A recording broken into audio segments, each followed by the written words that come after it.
just because you see him with a beard, just because someone took a screenshot on a channel that's just celebrating 100,000 subscribers, he's a loser? No, he's not a loser. You're the loser.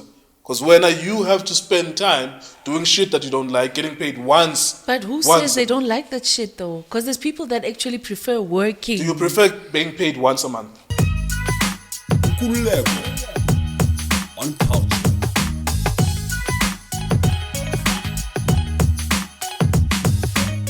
Yo, hello.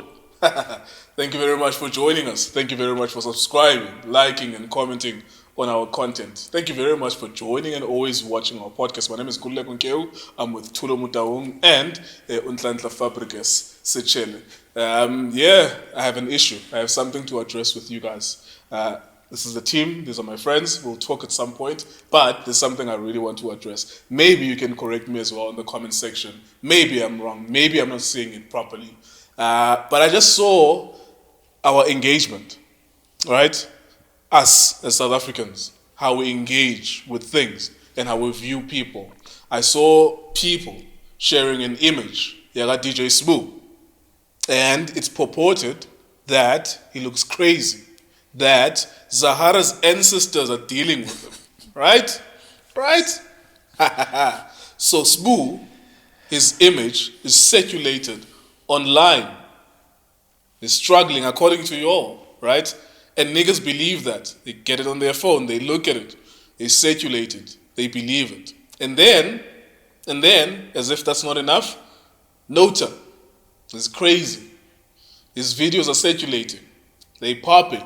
He's a meme. Walking, talking meme. Right? He's a joke. According to y'all niggas. Right? Slick talk is also a joke to you guys. If I'm not mistaken, when I see you engage about slick talk, he's a joke too, right? But let's talk about Sbu. Go back to Sbu. Isn't Sbu a successful multimillionaire black man who has the Hustler's Corner, which has now passed 100,000 subscribers 7 days ago, a few days ago? What's happening? Why is he a joke to you guys? Someone takes a screenshot, he has hair, he's not cutting his beard, and he's not doing well. No one bothers to go and check where the screenshot comes from. Ironically, the screenshot comes from an episode of his own YouTube channel. His YouTube channel, which has just passed 100,000 subscribers, which is a remarkable achievement. At the same time, a few weeks ago, we spoke to Usol Penduka and Meg G, and that episode, within 7 days, it got how many numbers? 200,000 views within 7 days, and those are insane numbers. And these are multimillionaires who don't have to go to work. So who's crazy? Y'all or them? Y'all niggas, remember, have to go to work every day. Report to people that you don't like. Do things that you don't want to do, but you have to do. Right? Nota, I've never seen Nota have a card, an access tag, Yamberego. He doesn't have to go somewhere and clock every day. He's a multi-millionaire who doesn't have to work. But he's the one who's crazy? Maybe I'm wrong. Slick Talk was using a cell phone and a software that cuts as he's speaking. And you see it in every episode. But he's the one who's crazy? He gained popularity and hundreds of thousands, if not millions of views by talking on a cell phone next to his wardrobe in a small room, and he got millions of people talking about him, but he's the one who's crazy? I don't know, man. Come on, man. We need to elevate the level of thinking as well as a group of people. You can't look at people who don't have to work, who are millionaires, and think that they're crazy. In Xhosa, they say, Mine eyala teguwe. So whenever you're pointing at someone, 4 fingers are pointing at you. Maybe you're the one who was crazy. I don't have to work. I'm a content creator.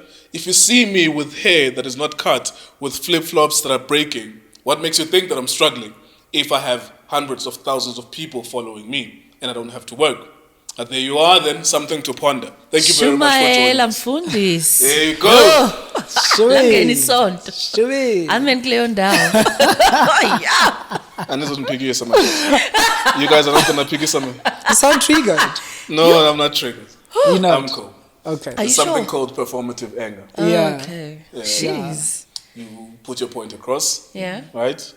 using emotive language to get people triggered to think about their current condition. Yeah. There you go. So that's what I'm doing. Okay. But really, like, So think you're about saying it. Though. being a 9 to 5er There's absolutely is nothing being wrong. chained. No, there's nothing wrong with working, but you have to identify that people who don't have to work have clocked life in a way. Like they are doing something that, But according to who?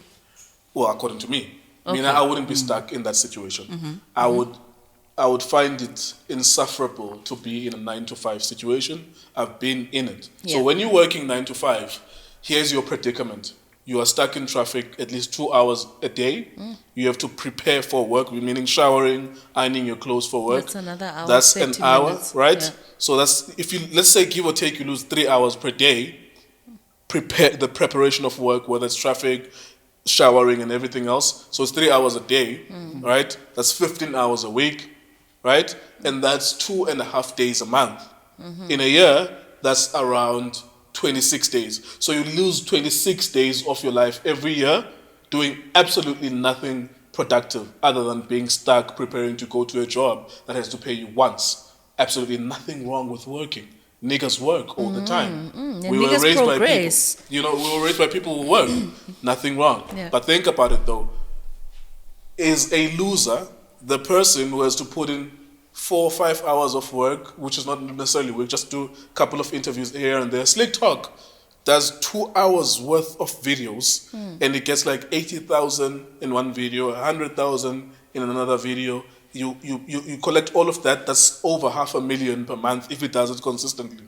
500,000 views, which is the equivalent of around 15,000 rands on YouTube for the total amount of talk time, which is around 20 minutes, because it does 2-minute videos, 3-minute videos. A total talk time of around 20 minutes to an hour gives you 15,000 rands. That's not a loser. Whether or not you don't like his style of delivery. Sbu sits down with people. Yeah. He talks to people. He's got more fire. He's just rich. Hustler's gone 100,000 subscribers. Just because you see him with dreadlocks, just because you see him with a beard, just because someone took a screenshot on a channel that's just celebrating 100,000 subscribers, he's a loser? No, he's not a loser. You're the loser. Because when you have to spend time doing shit that you don't like, getting paid once. But who says they don't like that shit though? Because there's people that actually prefer working. Do you prefer being paid once a month? No, I don't prefer being paid once a month. Okay. Mean. But now there's people that are like that. There's people that could never cross over to the other side because there's a safety net on this Is it side. because they don't want to cross to the other side? To the other Because side? they're scared of crossing. No, because they're comfortable this side. Because they've got the car, they've got the house. It's dreams that have been achieved for them. And just like Sbu's chasing his dreams as well, that he will accomplish whenever. So He's already accomplished But I a lot of think, things. but I think he's we already should accomplished those, also yeah. be we should also be truthful with the fact that for most people to get stuck in 9 to 5 is a matter of security Yeah. more than anything. Do you enjoy being paid once a month? Would you sign up to be paid? To work 8 hours a day, being stuck in traffic, those are additional days. You do that for 25 days a week, or 22 days a month. Is that it's like you sign up for that shit? Yeah. If given the choice, would you not rather? I think I work something that I would describe as work. I think I work maybe 10 hours a month. week. Or maybe 12 or 15 if I'm exaggerating, depending on how many people I speak to. But I think also that's what brings the difference among people in terms of how we work and we do this thing called life, Sure. right? Because I always say entrepreneurs are born. Not everyone is cut out to be an entrepreneur. Absolutely. As much as we may say that there's no work, people should start their businesses and all of that, Yeah. because It's not for it takes a certain kind of an ability for you to be a successful entrepreneur, Yeah. right? I think the biggest mistake that we're doing is to box ourselves in defining what success is. Yeah. Because my success might not necessarily be your kind of success, Exactly. right? Yeah. And I get where you're coming from, that how do we then judge these people based on how they're looking on that particular day? Yeah. And I'm saying on that particular day because they can wake up tomorrow and decide to shave their hair Yeah. or look otherwise because they can afford that. But they just felt, I just want to feel like this. I just want to look like this, you know? So I think we need to get out of the mindset of wanting to see people through our own lens. Yes. Those are expectations. It shouldn't Yeah. measure your life and how your success should look like. Yeah, I bring Exactly. this part of pointing to their successes as showing that they're not crazy. Nota is not crazy. It's an achievement to not have to work, bro. The first time I saw $1 million in my bank account, it felt like weight off my shoulders. Like for the first time in my life, I felt like I don't have to run away from anything. In fact, I was an arrogant piece of shit because I could fly to any city at that point. But now you see what I mean when I say entrepreneurship is not cut out for everyone, because Yeah. basically what you're doing is entrepreneurship. You're using your abilities and skills to get money. Yeah. Right? So you, from the time you were not getting the kind of money that you're getting, Sure. you kept pushing because that's your passion, and you wanted to do it.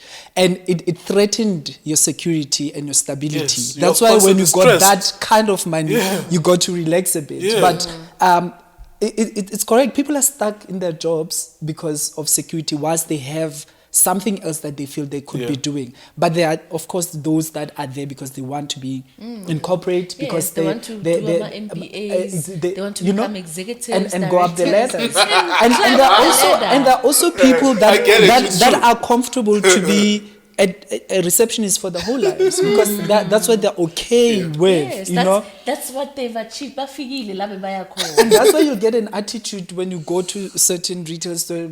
Check us with an attitude, because for them it is an achievement, That's right? what they've Yeah. reached their goal. Just like Yeah. I'm saying, Uti Sbu is not comfortable with where he is. That's why he keeps on pushing for Yeah. more as a hustler, as an entrepreneur. And then other people are like, mina mangathola umsebenzi, a house in Dainfen, 3 cars, my kids and my insurances are paid.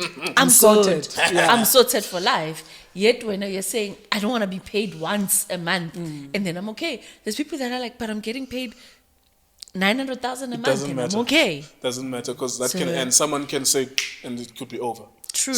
There's always a hierarchy. But anyways, I'm agitating actually. Yeah. I'm calmer now. Like, what I was trying to do was to take the mirror, put it back to the audience and say, Yeah. y'all niggas watch Sbu from a screenshot and you decide that is crazy, Yeah. but it doesn't work. And I know to an extent the life that he's living, like the freedom of The lovely deciding thing every... is he determines the terms of his work. Yes. And that's the kind of freedom that we all want in Yes. life. That you can wake up in the morning and feel like, today I don't really want to work. Yes. You know, or okay, no, we'll work tomorrow, but we'll start at 3. Yes. And you can push, like now, we're recording much later than we usually do. Yes. And there's nothing that sort of pressure us that, no, you can't record There's at no this time because now consequences. you have to. We're shooting at the time that we're shooting because there's no consequences, because we had to shoot other things, you had to do other things, Tlanta had to do other things. We're shooting when we're shooting. Nota is crazy how? I've never seen that nigga with an access tag America, but it's dope. Like, he's got a beautiful car that I don't know what the fuck that car It's is. a Merc. Something like that. It's a Mercedes. It's a German car. Yeah, you see. It's a German And he machine, doesn't yeah. have to work, and slick talk, even if he's offending you, but compared to you, he's not a loser. Yeah. Y'all niggas are calling these niggas losers, but compared to you, he's not a loser. Slick talk talks a total of 20 minutes talk time, and he gets 20,000 from YouTube revenue. In fact, I could even guide him to get more money from an advertising perspective, because he's got a lot of people following his channel. You know what I'm saying? So, anyways, we're not fighting. But I did want to put that out to the world and to the country, and people will be agitated, fuck that. But at the end of the day, those niggas are not losers. Those people are people that I look up to. I look up to people like, I want to be exactly where they are. Where, even now, to an extent, I decide what I want to do whenever I wake up. Except when there's a football match, I know for Itiski, we must do it.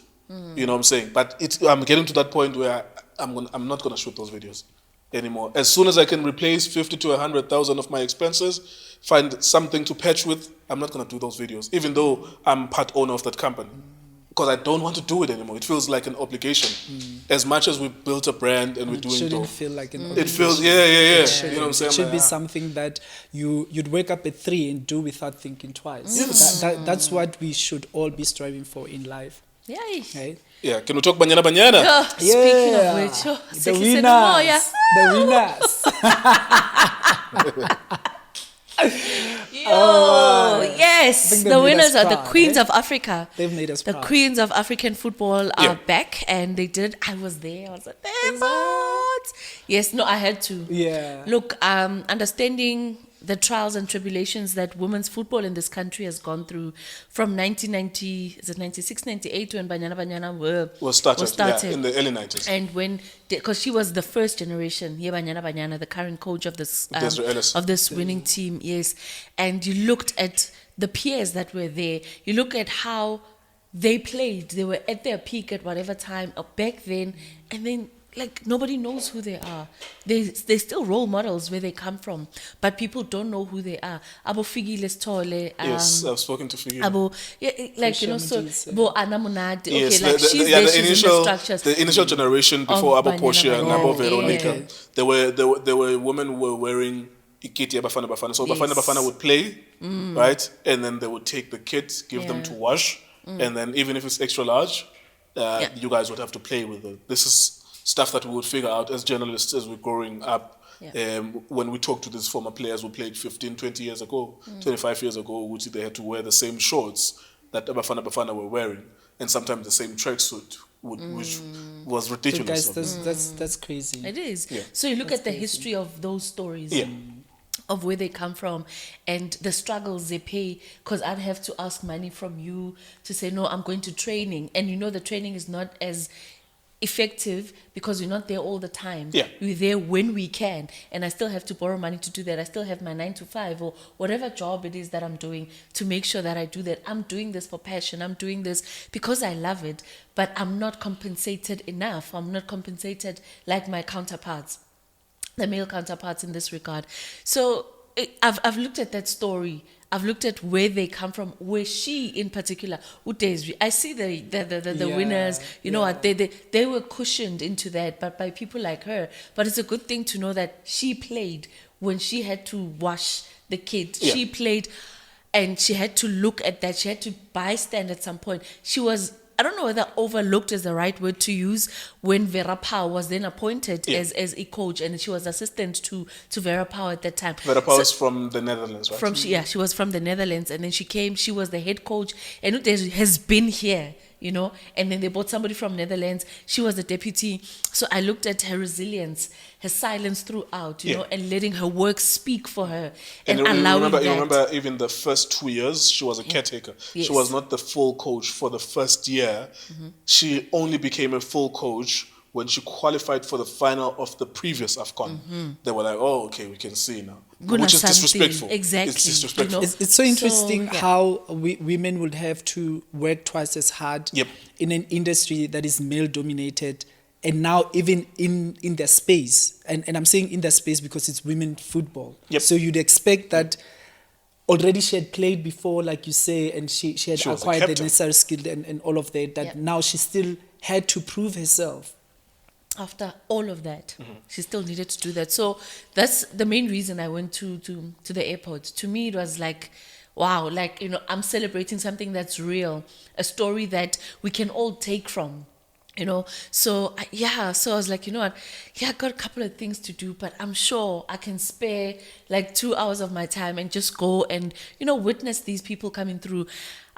And look how the football fans came out in numbers.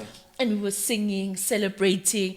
It was just so humbling to witness. There were a couple of disturbing things that I don't want to talk about now, because I think it's just important to talk about the glory, to talk about the story of where it comes from. Then we'll talk about those other disturbing things another time. Like the not really 5.8 today. million.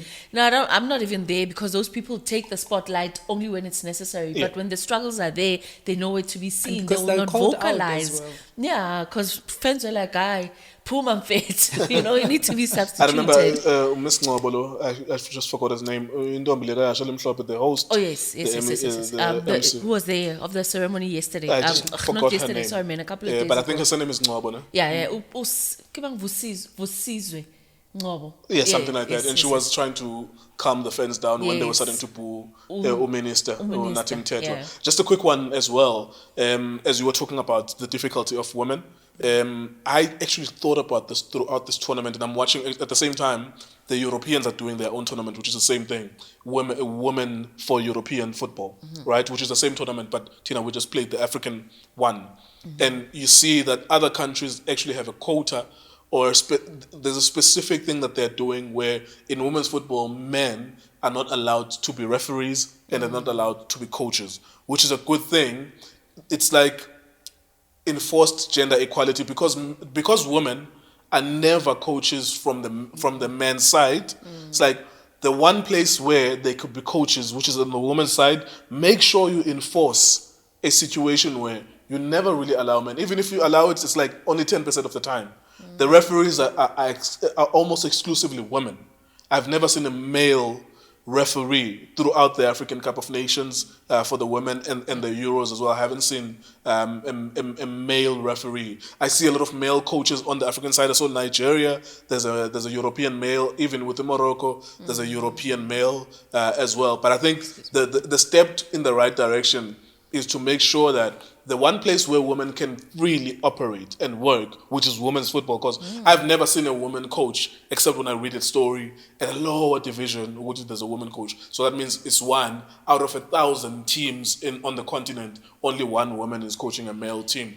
And then we moved the conversation to indaba parity of payment. So it's nice that Banyana Banyana will get the money that they will get from there, but Banyana Banyana is national team. Nhlanhla, you would know this, that the national team is not where football starts, right? So at a level where SAFA can control, obviously, they are promising that if they're giving Bafana 50,000 per player for appearance fee, for example, it's going to be the same with the women, because the South African Football Association can control that. But there is a disparity in women's football in that at the level of Hollywood Bets League, right, which is the league that you play for, perform well, and then you get picked for Banyana Banyana. What is the money there? Now, this is a skewed argument with feminism coming in, that how does the Hollywood Bets League generate income? The way that the Premier Soccer League generates income, the men, they will generate it by creating a product that is consumable, right? So they play, Chiefs, Pirates, Sundowns, whoever, they play. The product is consumed by Nkululeko as a football fan who's a male, right? And my commitment is paying to go to the stadium or paying DSTV to watch those matches. Now, the women's matches don't have a TV rights sponsor that pays big buck. Yes, SABC is showing it. Maybe SABC is paying 5 million for it, maybe 1 million for it. It's a throwaway. Whereas the men, because it has an audience, an existing audience that is built through the test of time over, I think the PSL started in 1996, so whatever years is that, that costs SuperSport $1 billion, right? I think it's 2.5 billion over 5 years. Right? So that's where they get the money to pay the salaries. Plus Nike being there, the plus, sponsors, and so and the shirt sleeves and everything else that comes with it. So that's where the value comes from my viewing, Nhlanhla's viewing, Tholo's viewing, watching Kaizer Chiefs matches, Orlando Pirates matches, going to the stadium, spending money, So that's where the value is created. Now, I think there is a conversation to be had with women that perhaps you could drive this by going to the Hollywood Bets Super League matches in numbers, creating that value. Because the Euros that I was watching at the same time, I was watching last night England versus Sweden. It's fully packed, the stadiums, because all these professional teams, Arsenal, Liberman City, Liberman United, they have matches that they play there. Whereas the men get 70,000 spectators per weekend, the women at least get 5 to 10,000. If it's a big game, it gets to like 15,000. It still gets a portion, but it's largely being driven by women. But now, naturally, without trying to sound stereotypical, you are then going to have to convert women to like football in the first place, which is over 90% of them don't really care for football, and there's nothing wrong with that. Now, I don't watch Muvango. I don't care for Muvango. You have your preferences and whatever. Yeah, but so now you're going to have to convert those women to first like football. Yeah, but so anyways, that's my case. What do you guys think? I think we've had this discussion before offline, Sure. where Boti So yeah, you highlighted so many points whereby I think you even asked if you had money, right, and you could do that, would you give women's football money? And the answer is initially, right, it was something that Sasol did it first, right? And Sasol did it when it was unfashionable to do so. When nobody believed in so Banyana many Banyana years. for so many years. And like we need, because yesterday I think I had a conversation with people whereby we said, no, I think it's time, right? If it's true, and I say if because it's possible that there's a facade that's been put out there. Good Paso Patala, 400,000. 2 months later, if you ask the players, they say, no, we're still waiting for that money. Oh It's yeah. possible. Sorry, just a side note. Yeah. The women that won the Hollywood Bets League, which is Mamelodi Sundowns ladies, they haven't received their money that was promised by the minister for 6 months. Mbomi Manyesi was working for Far Post as a journalist. She broke that story a few weeks back. Yeah, yeah, absolutely. So it's one of those things, where So it could happen that there will be a delay. Like, you know what, there might be a delay, or like, yeah, because we know this, we've seen these things happen, and like you said, it's been reported on, but because it's women's football, and it's the league, like there's not much noise being made. But right now, the president of this country hosted Banyana Banyana a couple of days ago, where he spoke about the equal pay, and I'm saying, like, you're right, why are they shooting from the top? Why is the Cyril Ramaphosa Foundation not funding the women's league at that lower level? Yep. Why is ABC Mutsepe not funding women's football at that level? Because he's funding literally everything, but not necessarily women's football. Yes, there is a Sundowns one, but that's his club. But then what about other people? What about other businessmen? Do we have to wait for Banyana Banyana to win the Continental Cup for you to believe in them? And what is it that they're doing? Now, if they get paid, so going back to that point, so if they get paid that money, Agana Moto, she works a 9 to 5 or sometimes doesn't work, she's got a part-time job. What do you think is going to happen to that 400,000? And then tomorrow you're going to say, Baba Pili Mali, and they messed up with that money. But the financial literacy was not in place. Secondly, the right sponsorships to help them drive the right cars. If I don't know, whichever brand of a car that can come in and sponsor all of them at least for a year, save them the cost of buying them those cars, because they could do it with the boys. Why not do it now as well? So there's so many conversations that we can have around this, but what I think should happen, Nkululeko, going back to your question, it's time that we move everything to that level. If there's so much money to fund your MDC, your DSTV, Disky Cup, your champions of whatnot. Yeah. There's so much money that is going to different tiers of football that goes to men. But all we need is that one stable sponsor to go down and sponsor all the needs of women's football. And then we can then compete, we will be competitive with the rest Can you of the speak world. to the creation of value though? Because Yeah. this thing is interlinked. We could pressure Yeah. Telkom or MTN to do it. We could blackmail them. Because I was thinking this, that someone should be giving a sponsorship to Hilda Machaya. She scored 2 goals in the final. Or Refilwe. Yeah. Or Linda Motlalo. She's beautiful. Yeah. She's a good soccer player. Yes. We could blackmail these brands to sponsoring those ladies. But then, as it relates to a league, can we talk about the creation of a value? Because at the end of the day, and I'm not talking, I hate what these brands are doing. They're neglecting women. But, Nati, it goes back to us. How many people are watching these league matches every time they play? How do we create value? How do we rope women in to take that up as a CSI project? To go to, I'm going to start supporting women's football when it's playing so that these women can have something to eat. We need to go back to why that is not happening. And the reason why that is not happening is because we don't hear about it, we don't see it. We don't speak enough about it. It's not advertised enough. It's not in my face a lot for me to actually know that there is women's football, there is those leagues. Maybe some people that are watching this episode didn't know that there was women's football league in this country. But then if there is enough noise that is made, as much as the derby's noise is made, as much as when Bafana is about to play, maybe then the perception can change. Because after this, then I think the value automatically has then changed, because they would want to see more of women's football. But how will they know if you don't tell them when it's playing? How will they know if the social media platforms, because that's where we're living on our phones. If it's not out there, there's no way people will know. There's no way Do as you a sponsor. genuinely believe that women can be converted into football? Maybe that's the question. Women Because can those be- matches, those yeah. matches play on SABC One. If and we can do it empirically, we can prove it that when there's on weekends there's an omnibus, Yagamuvango, omnibus generations, and those matches play early. And the purpose of them playing early was always that they shouldn't compete with the men because people will watch Pirates, people will watch Sundowns. So some of these matches play at 12:30, and some of them will be televised. And I've seen it because I follow football, anyways. Maybe the question is, can we believe in the project of converting South African women to watch? Because it's not like they are inaccessible insofar as them being on SABC 1, they are. And sometimes they get shifted to SABC 3, but a painful effort is made to make sure that those matches are there. Yeah. But you can see at the stadium no one is watching, and as I'm saying, we can have empirical study. But my question is, when are you a woman football?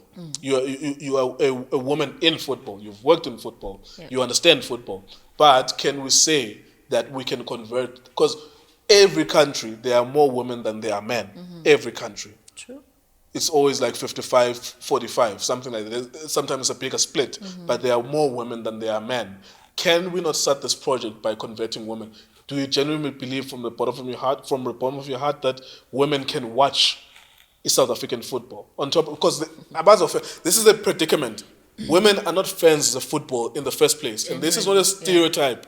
I run publications that show me the numbers. At Itiski TV, 95% is male, 5% is women. I don't blame them. That's not the product that they consume.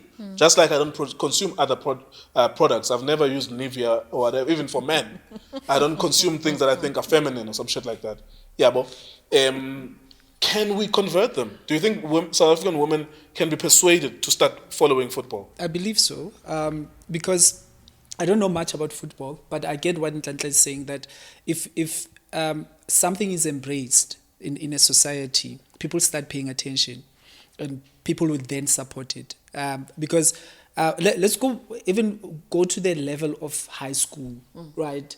If there are other sporting codes and there is football and there's no women football and guys football, then what are we saying? Because there could be ladies that wants to play football. Yeah. So they need to be encouraged that if you're interested, if you'd like to play it, come play it. Sometimes it's a matter of saying, come girls, come, let's play football. And find that interest then begins from there. There are guys who play netball, who play volleyball and all of that. And you see, this is the problem in society. Exactly. I wanted to say this is the problem in society. I'm sorry. Because we so boxed ourselves to say that is women's stuff, that is men's Yes, stuff. But true. at the end of the day, it's a sport, it's a sporting What code. do they It's wear? all about the interest. What do they wear? What do they wear? Yeah? What do those men wear? They'll wear short tights or long tights and a skirt if they want to, or just it depends on what you wear. You can wear a skirt, you can wear shorts. It doesn't really matter. Yeah, but I think it can be done. I mean, the fact that there is a national tournament, the fact that it can be played internationally, it means we just need to embrace it from home. And as I say, from high school or even primary school. It should be looked as another sporting code for any gender. Yeah, that's true. Because that's one of the things I wanted when I was in primary and high school. I always looked for a female team, and it wasn't there. I'd go to every high school soccer match. I was there because there wasn't anything for us. There was netball. I never liked netball. Like, I was never that girl that it was just not me, but I'd follow where the soccer is. And you're hoping secretly one day that they'll say, no, come in, come through, come play. Only until when I got to my tertiary phase, that's when I started playing football. But even so, then I played with men. I played with boys. So I think that's what we need. So the value change can come in. See, the same noise we make about the girl child doing this and that and that and that and that and that, it's the same noise that we need to make to say, okay, fine. Now that Banyana Banyana is up there, it's at that level, this is where we need to go back and start it. Now, the same people that are saying, "Hore, let's support the girl child, the pads and whatnot and what," there's always a lifestyle element that we can add onto that. And then once that is added on, it can be like a day for the family to go and watch football. And then obviously from there, if the dad is a CEO somewhere, CFO, wherever, however, then there's funds that could be plowed in and make sure that women's football gets to the next level in this country. But I still emphasize on the fact that it needs to be preached. It needs to be like, I don't need to miss it. I don't need to hear from you that it plays on SABC. If I don't watch SABC, how will I know? You know what I'm saying? But it needs to be so much wherever I am that I must like, hey man, I must set my alarm so that I can do that. And it will change. It's difficult to put money in anything that appears to not have interest. Exactly. You would know this because you run online radio. I would know this. I run Itiski. That it's difficult to sell if you cannot convince. If, for example, The buyer. the two of us have an online radio station. Yours is 10,000 listeners per show. Mine is 100 listeners per show. You would know that you stand a better chance, right, of getting sponsorship. That's why I wanted us to tackle this topic from this element, because a lot of people are being ignorant. Pay Bafana Banyana Banyana the same. Like let's break it down at a level of value that the brands will come because of the value that's being created, because there's an audience for it, right? I watch these matches. I know these players, but I also know because I watch that it won't get sponsors with only 5 people in the stands. Yeah, well, and alternatively, if people were watching on TV, then it will be a different story. We can say at least there's a TV audience for it. I don't even think that there's a TV audience for it. Sometimes, But Sure. that it mainly goes to what Nhlanhla said. There's no TV audience, enough TV audience, because it's not spoken about a lot, right? So if you have a league for girls football, sure, Hollywood bets Super League. right? And it's not being put out there enough.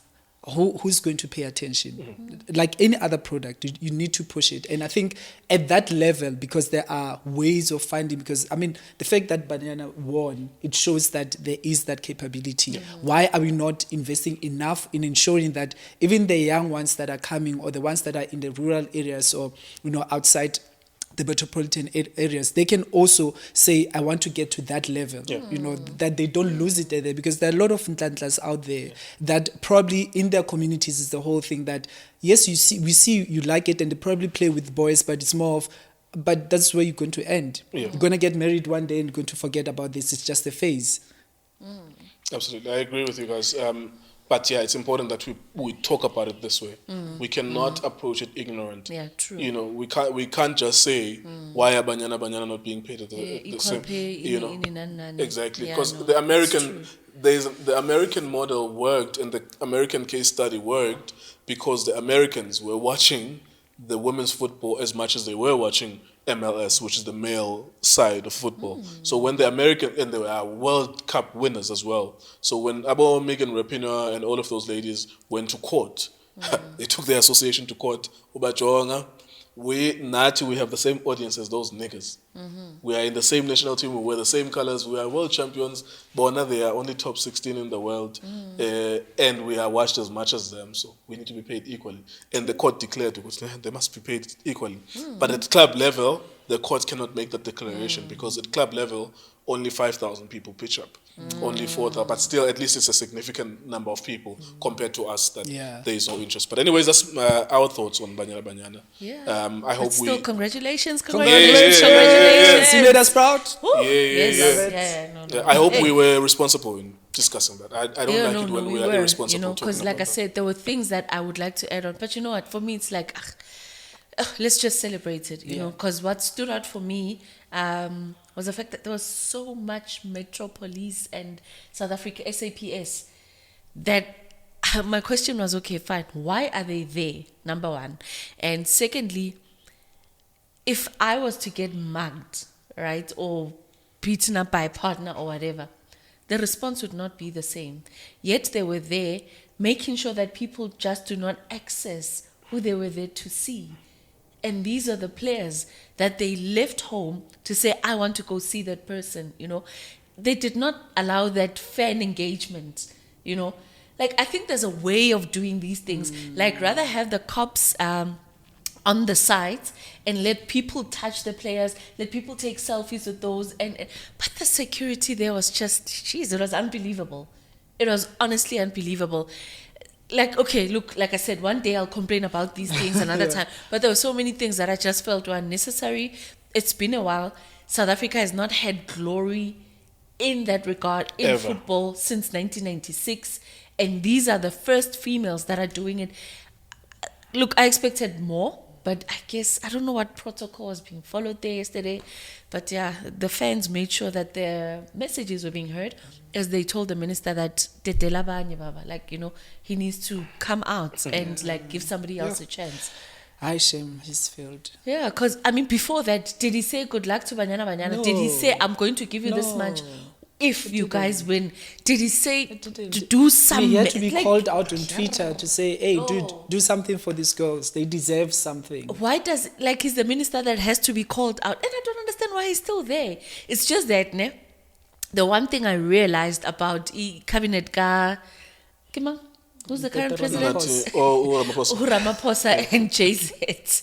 JZ would take a decision when he has to take a decision, take it.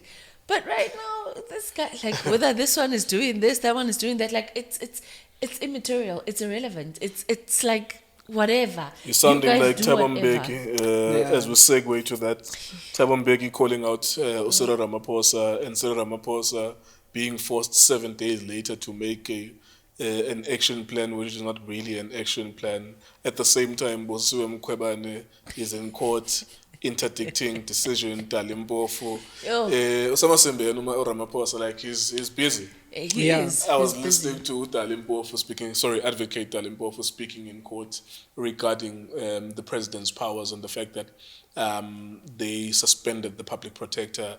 It was like, I listened for 3 hours and I was like, shit.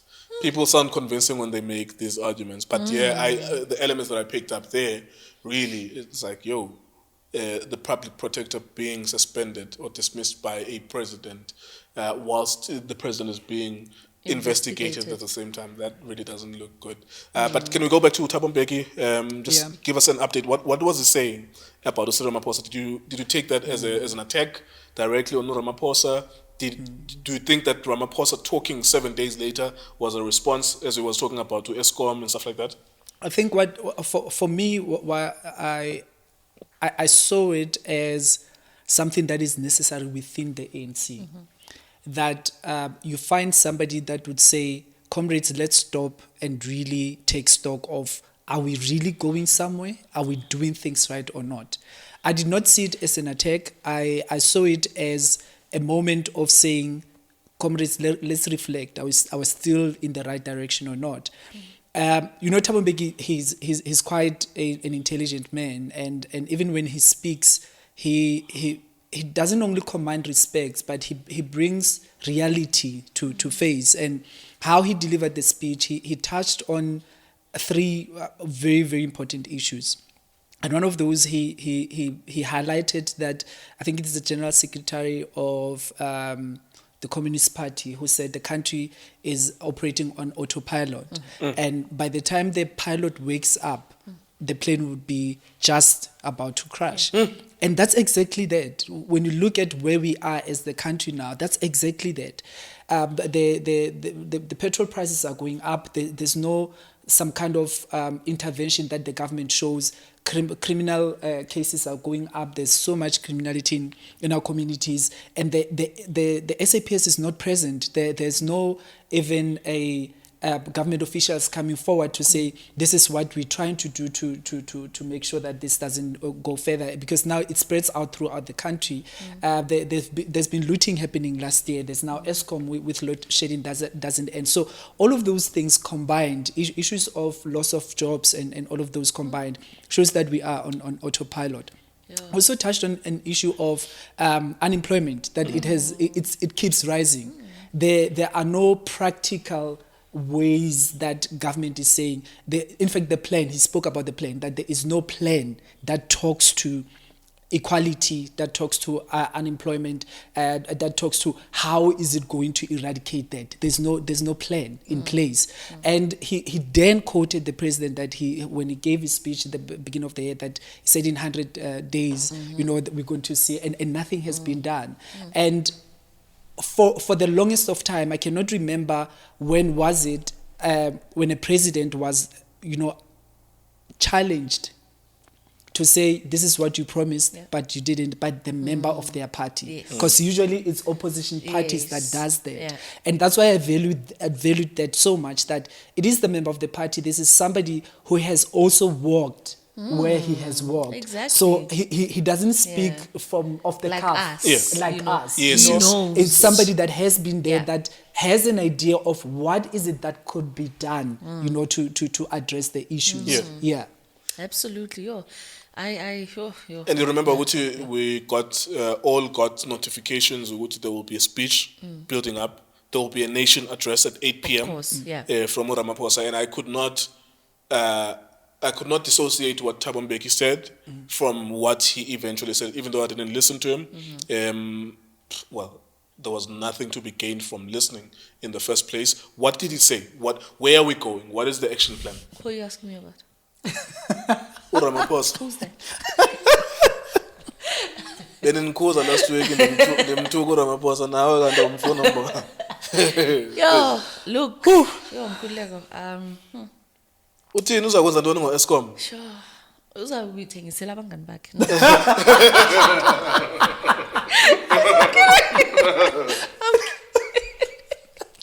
I'm radicalizing. Slowly but surely I'm radicalizing. It's working. Slowly Sound but proud of yourself, eh? Yeah. I think we need to swap seats now. I'm getting concerned. Okay, fine. From maybe besides what he said, yeah, no, what was I want your to take analysis? it from So my analysis based on what he was trying to say. Rather, I don't think it's what he was saying, but it was what he was trying to say. Because we look at where that came from. Absolutely spot on when you're saying it came from the 7-day call out that came from a leader that was there before him, and a leader that walked the journey, and a leader that will pride himself to say, I was not a perfect leader. There were mistakes and all of those things. But how the ANC has then been converted, né? It became like a playground of factions within the party. Now, there's a say that if we've got a common enemy and we defeat the enemy, once that enemy is defeated, we become enemies. And that's what we're seeing with the ANC right now. But we saw that in factions. Let's go back to how Thabo Mbeki was removed from power or from presidency in the Polokwane ANC conference, elective conference. So that's how he was removed. And then Jacob Zuma came in, and Jacob Zuma was that president who had a motion of no confidence. And that's how he stepped down. But during the process, right, there's been factions within the ANC. Now, these factions have been pro-Zuma, pro-Ramaphosa. And it's all about the politics of the stomach, who gains in which ground. That's what we've seen for so long. Yeah. And with that being visible to us as the public, it's them right there, but it's decisions that are being made about our lives that we should now be standing up and fighting for, and yet we're not. And Thabo Mbeki called his party out. But when he called his party out, for me, there's a time, there's a platform when he needs to do this. He could have called a press conference, people would have attended, he would have done that. But why wait for someone's death and then be able to take up that platform because you know that everybody's there? Even if he takes his phone like a slick talk and then he just goes live, we will listen and the message will get across. It's not necessary. I always, there's a time and a place for everything. But I guess if that's how There's a politicians do culture it. in political parties where we use deaths to make statements. True. Yeah. Or misery. If there was a Yes. rape case somewhere, Yes. ANC Women's League would flock there. And also remember, if you're not given a platform to raise these issues, whichever platform you get an opportunity to, you're going to use that platform. Effective platform. You remember when the apartheid government were killing our kids? That became the place where our uncles, our fathers gathered to exchange information and exchange statements. That's why the apartheid government had to actually monitor funerals because they knew there would be exchange of, because gatherings at some point where they were barred. You were not allowed to gather Yeah. more than it was like COVID at Yes. some at certain points, and people Azapo. PAC, whenever there's a comrade who dies, they use death to then infiltrate and spread more their message and be radicalized even further. Yeah. Ukuthi bayasibulala, niyabona mos, bayasibulala, and so on. So, sorry, continue. Yes, so with that said, looking at that speech and where it came from and what he said, the three presidents that we just mentioned, Thabo Mbeki, Jacob Zuma, and the current one right now, Thabo Mbeki acknowledged that this has been a problem, load shedding.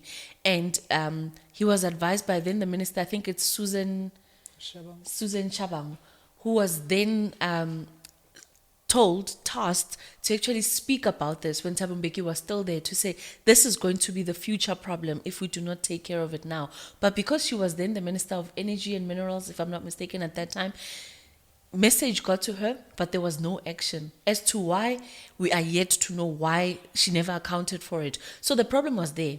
The problem was told that if we do not maintain and build other power stations, Yes. this is the problem that we're going to encounter in the future.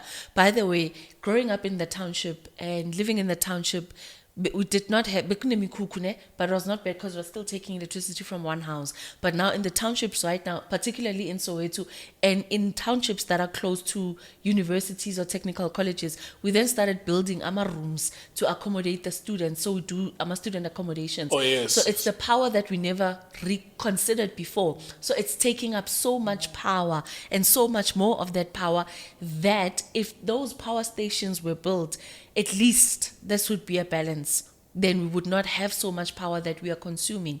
Now, where the speech came from and what he was trying to say in the speech, it's something that he's been doing ever since he's been in power. It has team. He likes setting up task teams. So this is going to be something that is going to be there. By the way, there's Andre Dareta who's being paid to sort these problems out. Is he not saying we're going to build power stations? Because I was reading articles about it. I was not going to listen to him, but I read articles about it, like what did he say? And what I was picking up on many articles was that, and it was common, I don't know, in media, sometimes they dance to the same song. They all had a similar headline, Uguti, you are plowing billions when Eskom is owing billions. Like, that was like the main headline. But is it money... He's promising to invest those billions in new infrastructure or in the maintenance of current infrastructure. And for me, I think the sense was that he's plowing billions to the maintenance of current existing infrastructure, whereas perhaps, like you're saying, it's time for new power plants. I've never understood what the problem at Eskom is. I'm not qualified for that. I don't talk about things that I don't know. But every expert that I've listened to have said that there are deep infrastructural problems with Eskom. Sometimes the area that I stay in is an old suburb, and when it's load shedding, if load shedding is the tripping of a plug in an area, my interpretation of it was that whenever they lift that plug up, it trips down. Because the way they were explaining it is that it's an old, whatever the fuck they call that. It's an old box or whatever. And so what is the problem really? But what I'm going back to, what I interpreted Ramaphosa's solution from the articles I was reading was that it's as if he's going to put more billions, because he was promising billions to solve the problems. Yeah, so that's that with regards to Ramaphosa, right?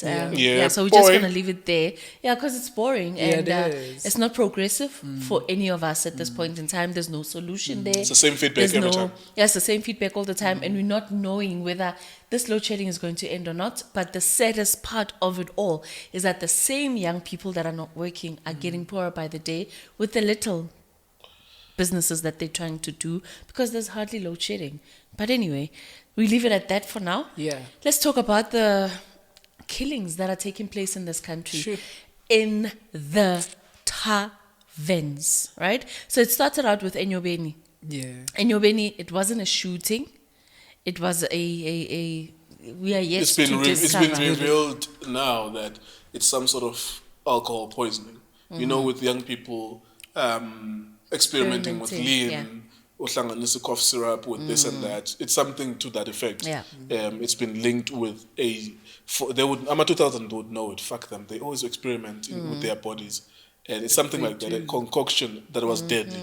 Maybe whatever they put in the ingredient was too high for them to put there, and then that happened, unfortunately. Yeah. And then there's been other deaths in Tavern, obviously. Unfortunately, it's been shootings, and somebody said, how you go Tavern, you must wear a bulletproof, but you wear bulletproof on the day, but utsibekil poison. So there's no escaping it. Or you should go with somebody who can see. Oh yeah, with a prophet. With a prophet. And then, every And keep 5 minutes asking, you must are we ask still them, safe?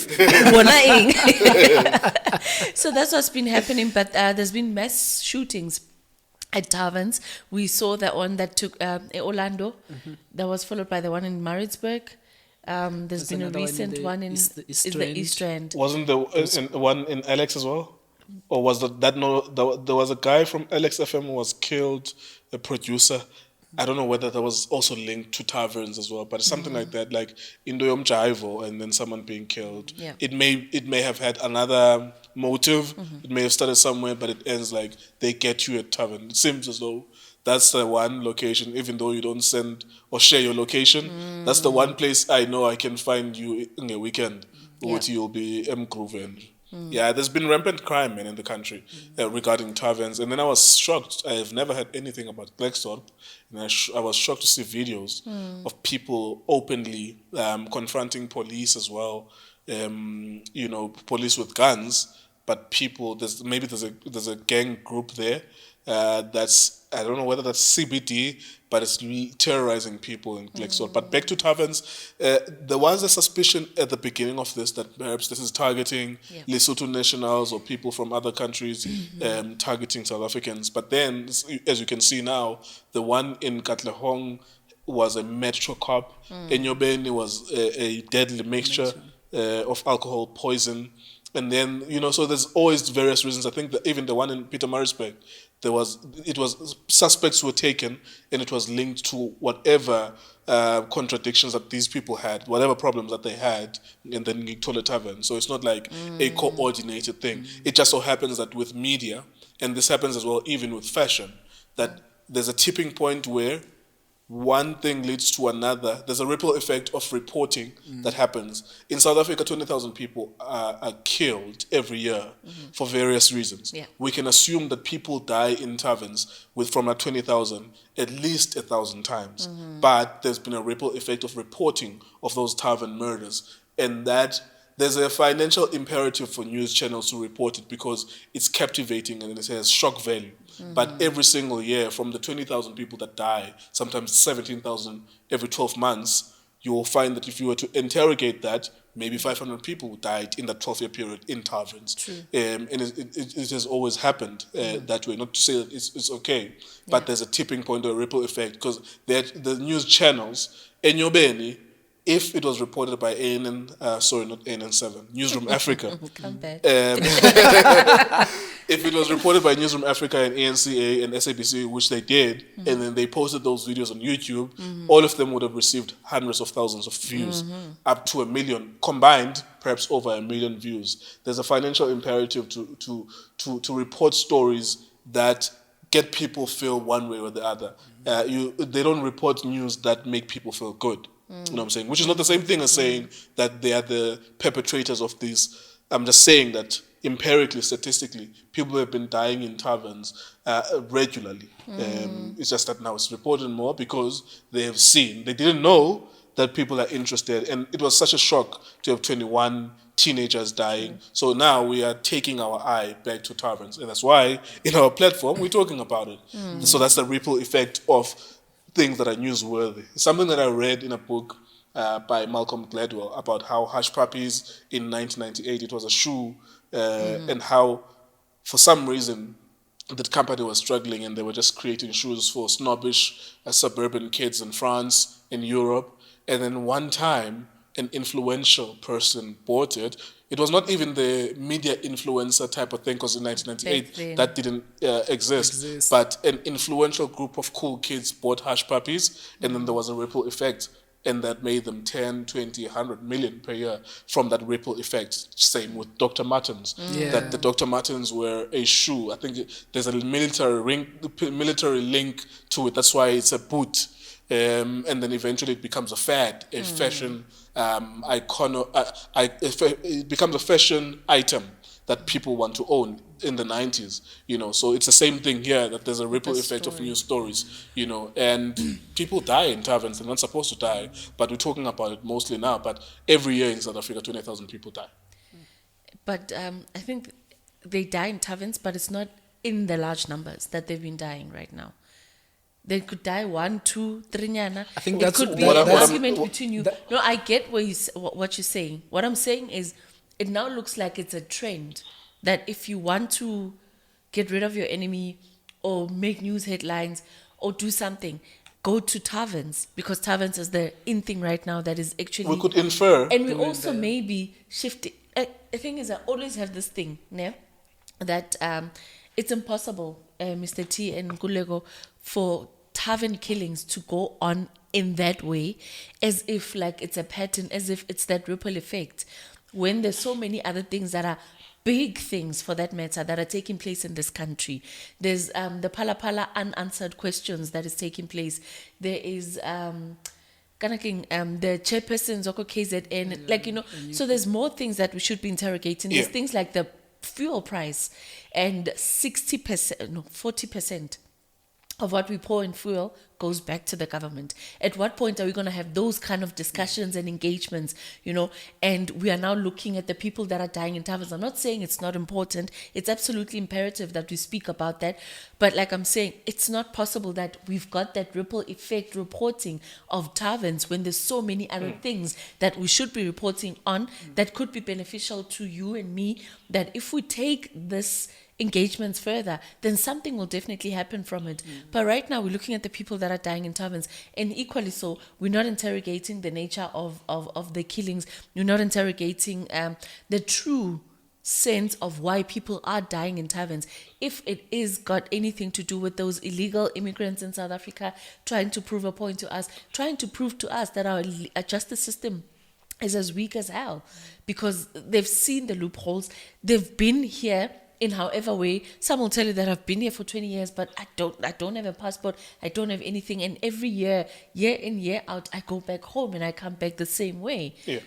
So it's a lot of things that we need to look into, the killings of the Tarven. And like I'm saying, the reporting of that is you 100% when you're saying it's a ripple effect.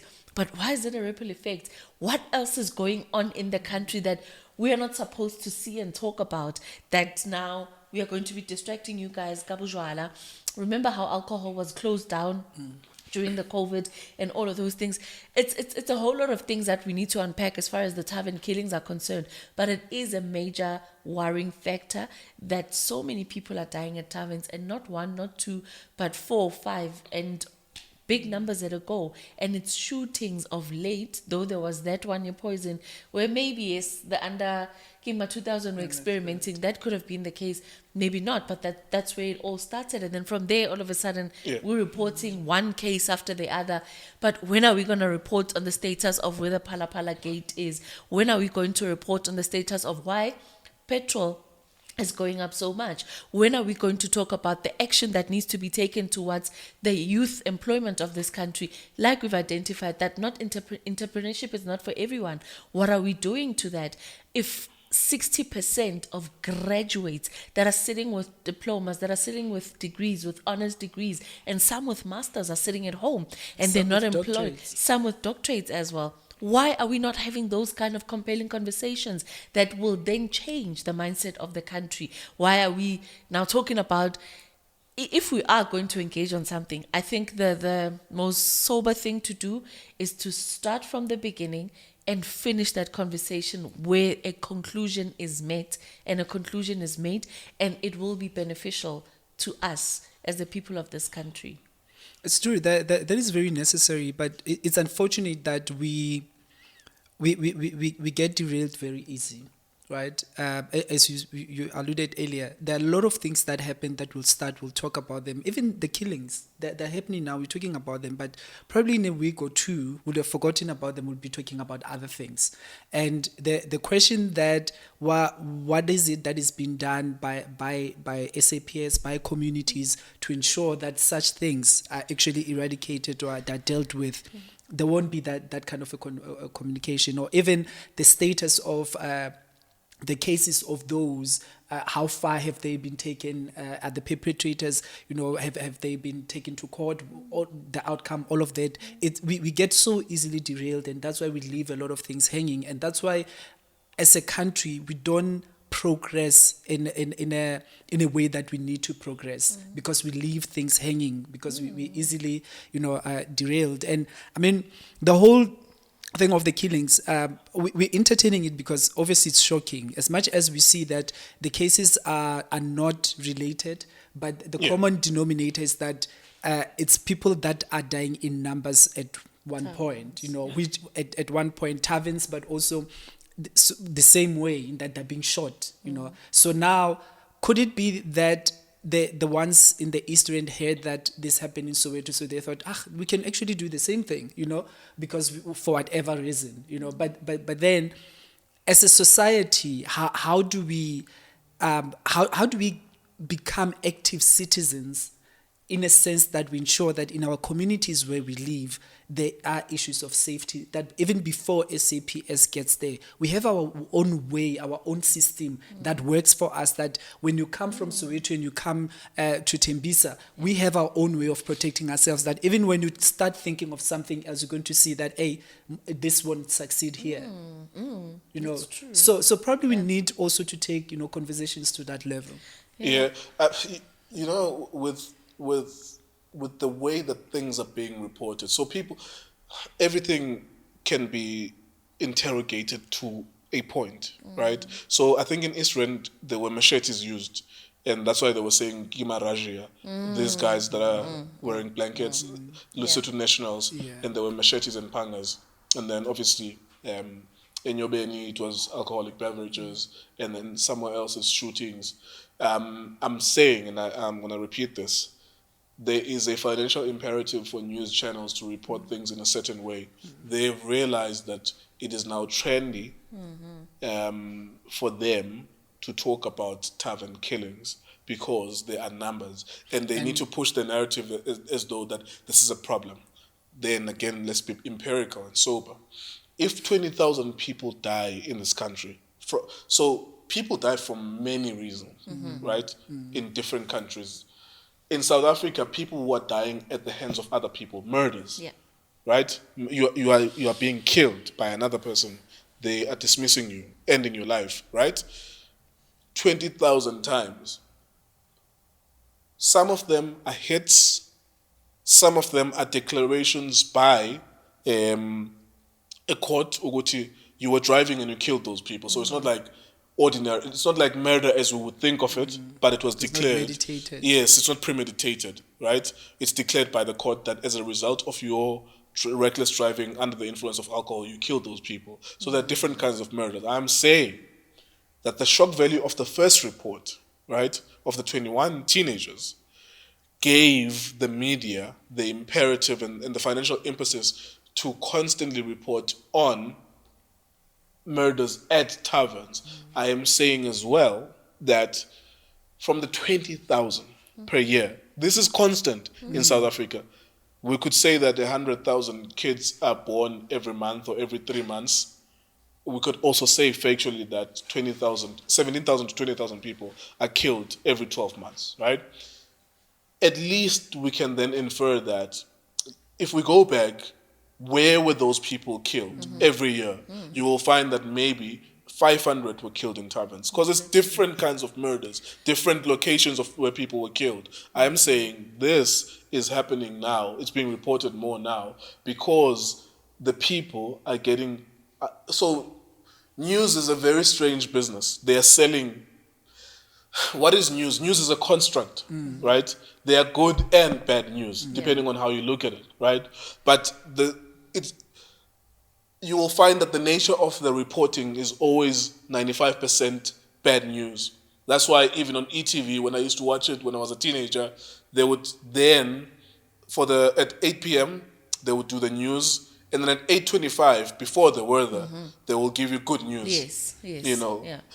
and that's like the ratio is probably like only 5% of the news is good news, because they know that if they deliver to you good news all the time, you wouldn't watch. So they have an existential crisis. If you go now to the BRCSA, right, the Broadcasting Research Council of South BCCSA, Africa, yeah. you look at who's watching what when.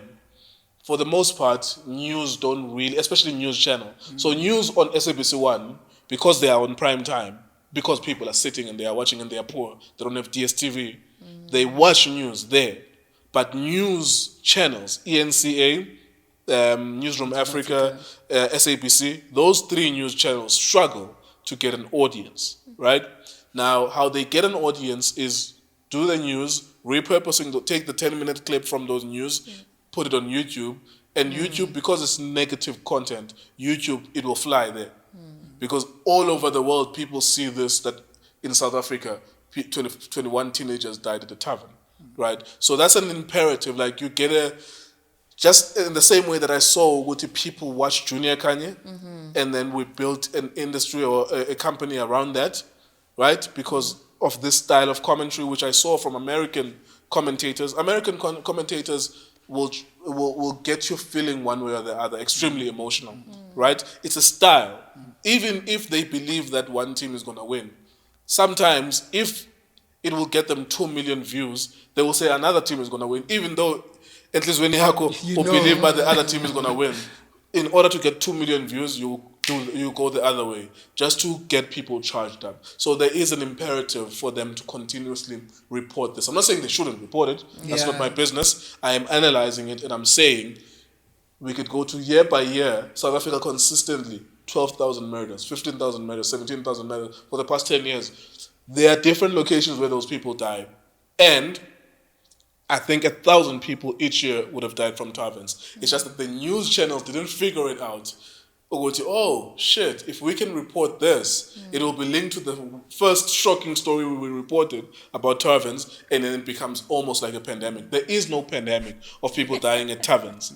I've seen a friend of mine, Andile, from where I come from, he was almost killed in a tavern, but he went back there the next week. Like I was describing to you guys taverns in my township.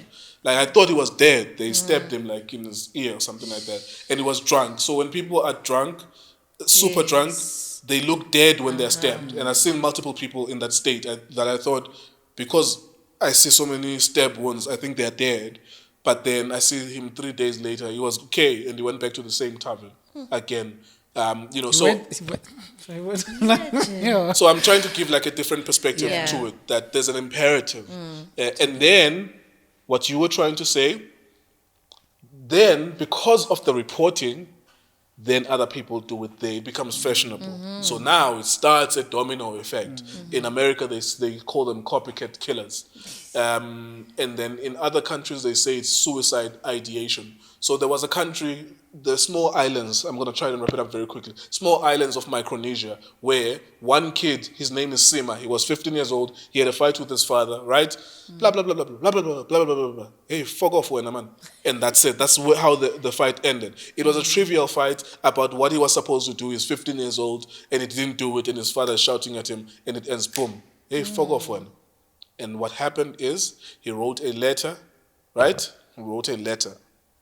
And it's like, I'm ending, I'm logging off, I'm checking out. Yeah, well, he didn't use those words, but it's like, fuck you all niggas, I'm leaving. And he kills himself. Sure. Now, this becomes a folklore within the small community in these islands. Teenage kids were shouted by their parents do the same thing. It became a pandemic in Micronesia, small islands that make up to like maybe 10, 15,000 people when you combine the population. It became a pandemic there relative to how many teenage kids that are boys there.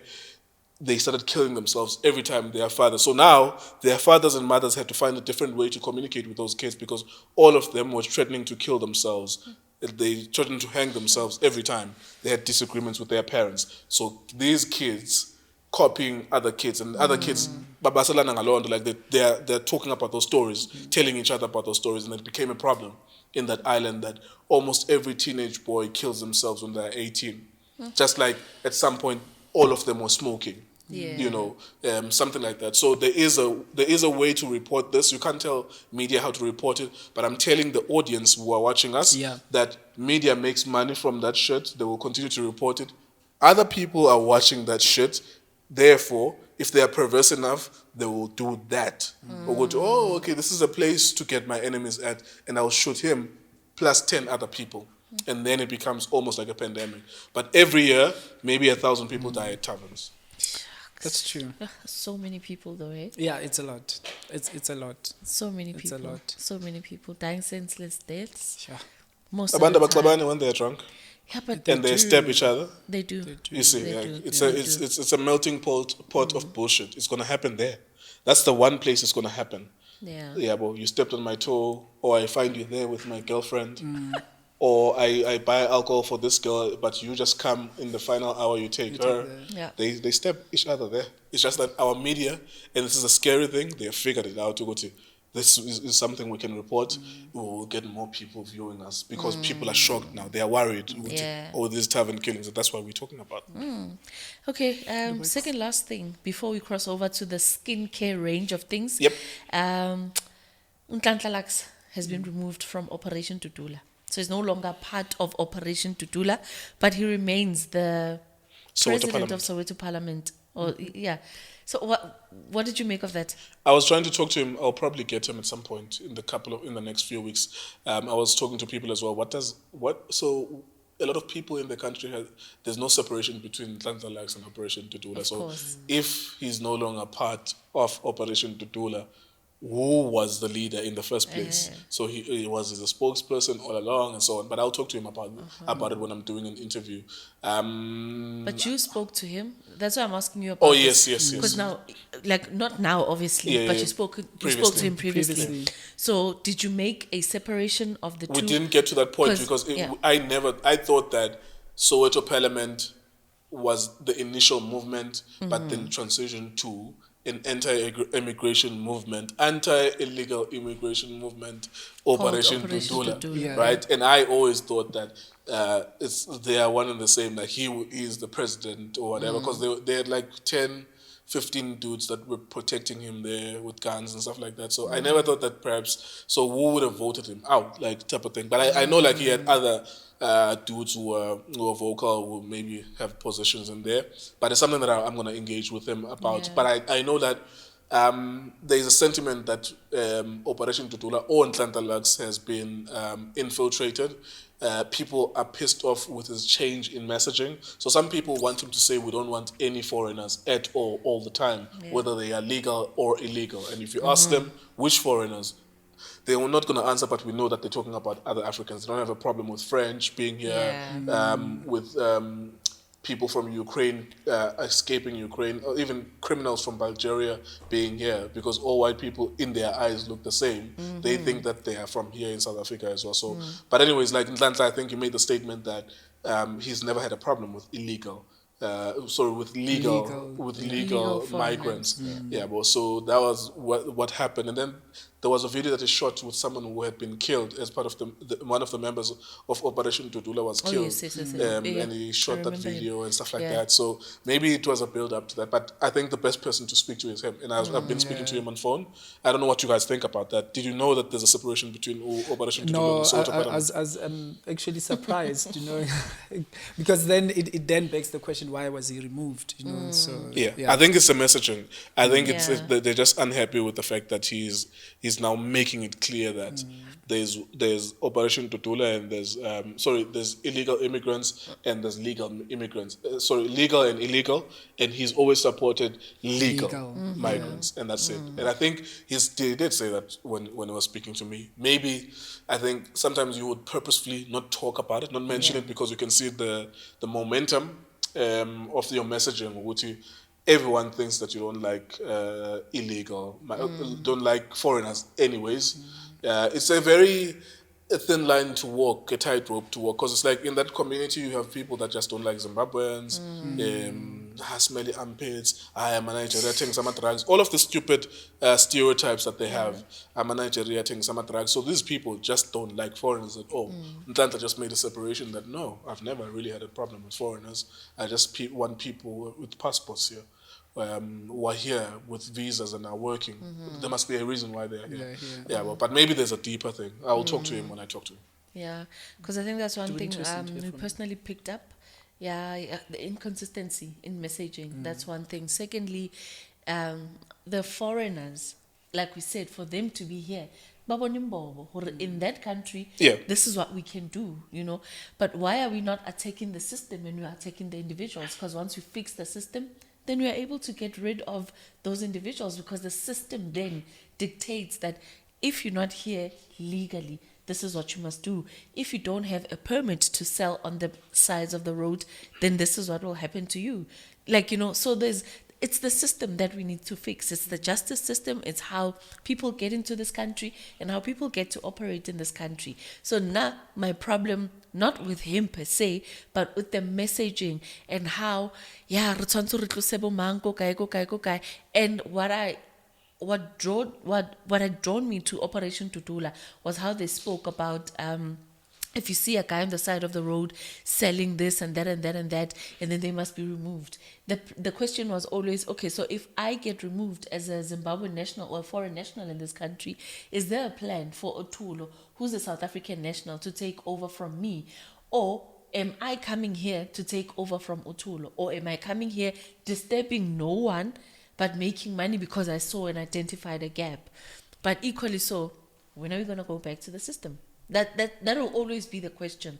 Because like I said, I saw an opportunity. First year I was not removed. Second year, 10 years later, when I removed There is no me. system.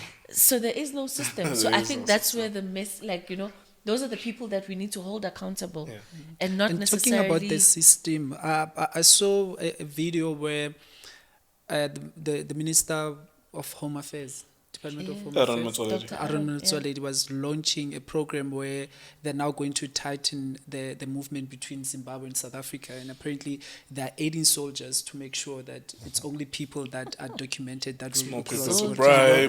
bribe. But now my thing was, why are we looking at one country, right? Why are we not looking at the borders all around, but not only the borders, those that are coming from, as you said, from overseas that are coming in. It goes to the system, that we have a holistic system that will manage all of that, not just a particular group of people, because then when you do that, it gives an impression that now we are being xenophobic, because now we're hating a certain group or a group that comes from a particular country, instead of then having a system that will work for the entire country. And also, my question was, the Operation Dudula started, and as it started, it took momentum.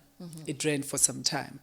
Where has been the government in the whole sphere in terms of, if this campaign or movement is coming up, what could be the implications?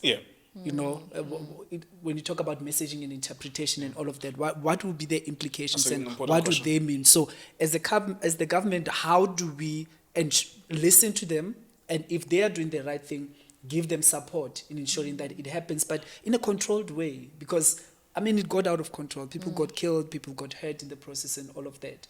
So it's worrisome. Yeah, just on the system part, and I did ask Nhlanhla about that you guys move around with police. What does it mean about the policing then, or the failure of policing? If you guys, yes, we work together with police, but what does it really mean about their inability to do their own job? Because it's supposed to be them who are supposed to be intervening in the situations. Interestingly, there was a show a long time ago called Border Control. Australia, it's a franchise, Australia, England, whatever. And I noticed that every time when people were moving into Australia on a work visa, they would call the employer by the time you land there. And the visa would be 6 months, it would be 90 days.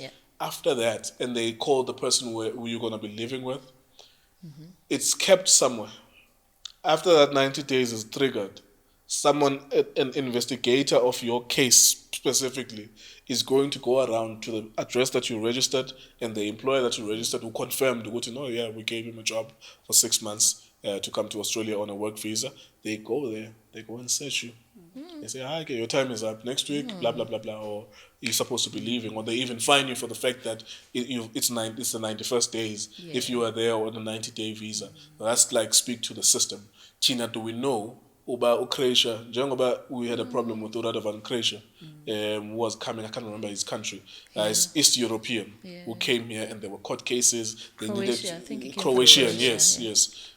Do we know what kind of visa was he on here in the first place? Now that we are spending money feeding him in South African prisons, there are court cases and stuff like that. What visa was he on? Was there a follow-on?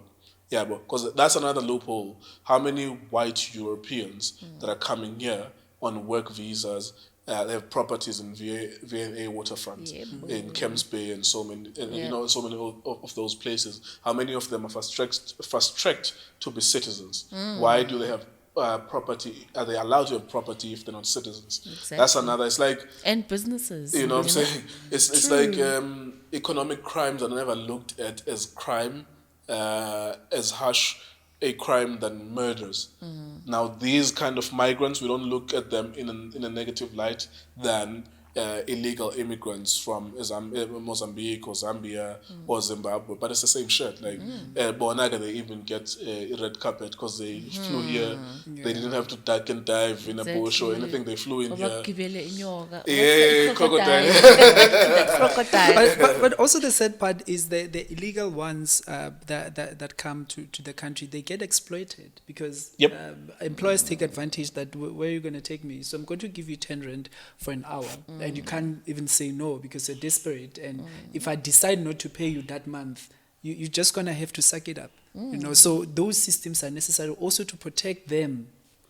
Yeah, they were saying, my favorite researcher, I almost mentioned their name, but they were saying that at some months they get paid in tips. And all of them speak a Zulu that you can pick up. You can pick up from the texture of their diction from Zimbabwe. And they say they get paid in tips, which is not a way to pay people. Because if you get 500 worth of tips in that month, that's what you get paid. And no one should be paid 500 for working 9 hours per day for 22 days in a month, or even 25 days in a month.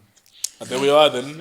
You guys are going to do a skin conversation now? Yes, we're going to talk about winter, summer, skin, and the whole things about bleaching. Skin bleaching. Take care of your skin and also maintaining, the good routine. Because we're seeing a lot of people in the limelight that are bleaching their skin, and we're going to talk about the dangers of that because there's a lot of young people. I'm not going to say men, women, because there's pansexual people it's out across there the board. and all of those it's across things. the board. So, it's across the board. So we're going to talk about that. It is definitely a conversation that you do want to stick around and listen to because skin maintenance is absolutely important so that yours can glow like mine. Yeah. I noticed something on the last episode. Oh. And maybe you've been doing it from day one. Only now. Only now. I'm like, oh shit. I was looking at the episode. I'm like, You're like, is this nigga got eyebrows? well, I'm gifted like that. Are they yours naturally? You asked about my hair. Now you're asking about They're natural. I wouldn't know, but that's why I'm looking at you ladies. No, all you have to do is to shape yours and then that's you're it. the same. That's how they look. You didn't put eyebrow or something. I didn't. They dope though. If they're natural, it's a permanent makeup thing. Is it? Yeah. Shit. I noticed it the last episode. Yeah. You probably have been doing it since day one. Yes. I don't notice it. Interesting. All right, let's move over and talk about skin maintenance. It's getting a bit warmer. Yeah. And exciting. Exciting times, right? Yeah. Hey. And with the times that it's getting warmer, what are we supposed to do with our skins? Because like winter's so bad for the skin. Yeah. And summer is also just as bad because there's a lot of sun during summer days. It's a bit dry in winter. But what are you currently doing for your skin? I think I just do like the basic stuff of taking care of skin. You know, your cleansing, making sure it's well moisturized. Because I've naturally dry skin, so moisturizing is one of the best things, or rather the most important things that I have to pay attention to. But it's really frustrating because at times it's more like you're not doing anything at all. What is your ultimate goal? Skin goal? I think it's to have a skin that is well nourished. Obviously, it has to glow. It has to look good. It shouldn't look like you're tired or it's not breathing. You know, like the way you looked last week. You looked amazing. That looks amazing. Like you could see that her skin is breathing. Literally. Absolutely. So you need DMK. Basically, In that's short. what you need. 3 letters. You absolutely need DMK. And don't mess with your skin. Don't mess with my skin. DMK Yes. has got a campaign that says, don't mess with my skin. Tell us a bit about that. Okay, so the Don't Mess With My Skin campaign was launched in 2018. It was launched in the States. Okay. It was on tour. And in fact, it wasn't called Don't Mess With My Skin. It was called Dying to Be White. A very controversial topic. Yeah. And so we launched it absolutely, really well. And it was a lot of excitement around the topic that was coming out of South Africa, basically out of Africa. So each country that does DMK, okay, each distribution was asked to talk on something to do with their country and DMK. And for us, I thought the best would be skin bleaching because I've been in the industry for a very long time. And my very first job was with the DMK Training Foundation, where I was involved with Dane, the scientist himself, in a research project on skin that was damaged due to skin bleaching. And for me, horrified, like 20 some odd years later, we're still sitting on that, and that is growing. If you think 20 years ago, or 25 years ago, 30 years ago, skin bleaching was a lot to do with colorism. Where lighter skin was privileged to have lighter skin, you'd get better job opportunities, etc., etc. But now in today's times, it should not be that way. And skin bleaching is increasing. And that is very, very upsetting to me. I mean, I've been on, just a very short story. I was on Alex FM, okay, in the studios, and I literally parked my car and walked to the studios. And on my way, there were these vendors outside, and I cannot tell you the skin bleaching products that was for sale there. I literally wanted a black dozen bag, and I wanted to shove everything, take it all away, because our young kids, as young as 12 and 13, are starting to use bleaching products. I mean, you get very cheap bleaching products that cost 100 rand a tube, and then you get the bleaching products that cost 2,500 rand a pop, okay? And there's a lot more a lot more going on with that. But for me, it's about educating the younger, like the youth, against the damaging effect of skin bleaching, but then also why are we doing it? That's where we need to actually grow on that. The campaign, then we, coming back to the campaign, we then came back to South Africa, and Dane was paying us a visit, and we decided we need to launch a proper campaign. There's lots of, different people launching this kind of campaign, but it fizzles out. And we decided, because we've got DMK distribution, we educate therapists on, skin and the different uses of good products, good quality products, changing skins, because that's what we do. We change skin, changing lives. And we decided that we're going to use the DMK platform to get the campaign moving throughout Africa. And we've already started that. It does take a lot, I must say. I can imagine. Because, I'll give you an example. I was in Ghana, and that was just to launch DMK, okay? And we had, I promise you, I had to extend my stay. I was meant to be there for 5 days. I was there for 10 days. Wow. And out of the 10 days, 3 days were training. The rest of the time was consultations with people that have bleached their skins. I've seen stretch marks as thick as that. Stretch marks. Stretch marks. As thick as this. I kid you not. Extremities, like fingers, toes that are like this. Sure. Black, thickened skin, and that is because I think that is very common because remember Kanyumba has also gone on social media talking about skin bleaches, and she's really not shying away from that because she's intentional about it, and she had said that things like knuckles are the most difficult to lighten because because of the kind of skin is there in that area, so apparently it's a bit difficult, and she even burnt herself. Because at some point she thought, oh, okay, I can mix what and really, to make it happen. But she burnt herself that when she was on the cast for The Wife, she had to wear glasses. Gloves, yeah. Gloves to actually cover that. But aside from that, you don't lead a normal life because you cannot be in the sun. The sun literally burns your skin. Remember, we have pigment, right? Color pigment, melanin, okay? And the melanin gives us our different colors. But melanin is also a protection mechanism. It's there to protect the DNA of your skin. And that is why darker people age slower than a Caucasian client. Yeah. Oh. Okay, so So if you it take is true. It's not a rumor. No, it's not a rumor. If you take, Confirmed. Now it's confirmed. if you take a 40-year-old, say 45-year-old Caucasian, you take myself and we take you, for example, you would look the youngest because the melanin is there to protect your skin and it has age management properties. So what our intention is, let's get clear, healthy, glowy skin and let's love the skin that we're in. And that is the message that we need to carry across to our young kids because they're looking at obviously all the celebrities that are bleaching the and the skin. yellow bone phenomenon and all of that. And really it's creating havoc. We've seen it. We've interviewed kids. We've had adults that come into our clinic that have now completely burnt their skin because of the skin bleaching. Okay, those harmful ingredients that are in there are systemic. So it literally goes, if this is my diagram of my skin, okay, this is our fibroblast cells. Let me just get this.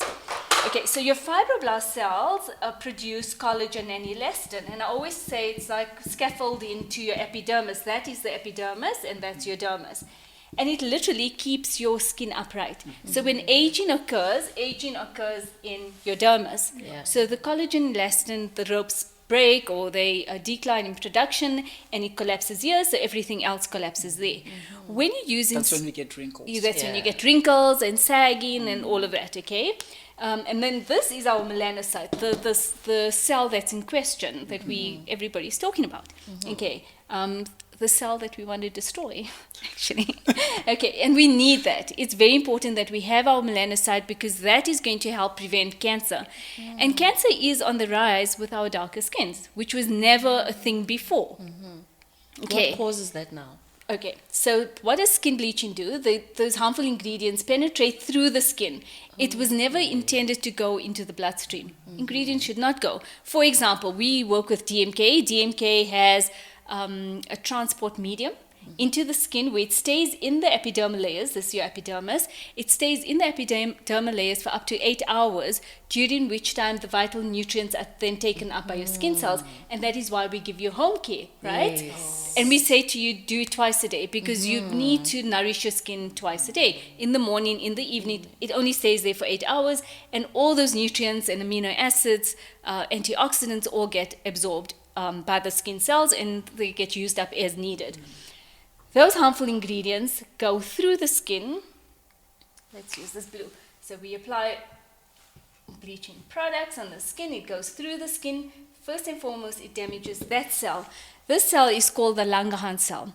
So your Langerhans cells are they're like soldiers in your system. So they literally march up and down the border. Okay, and any foreign object that comes into the skin, its duty is to basically engulf it and then get rid of it. Okay.